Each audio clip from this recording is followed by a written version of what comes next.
Let's talk about Mahmoud Khalil.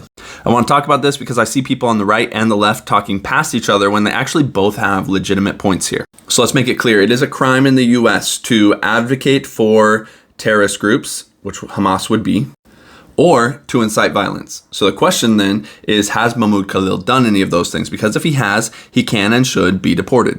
Anyone who commits those kinds of crimes in the US who is not a US citizen should be deported.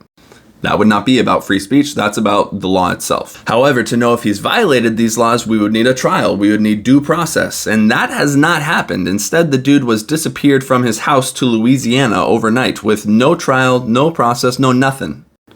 And that is not okay. That's not how we do things here in the US. But it's how things were done in this case, which is wrong and problematic.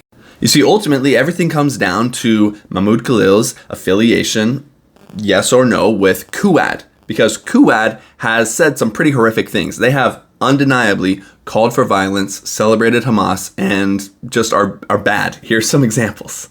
Anyone advocating for this who's not a US citizen, yeah, they should not be in this country. Now, he's been affiliated in some ways with them before, but has he actually had a part in propagating this speech? I don't know. I think there's a strong case to be made, but that case should be made in a court of law.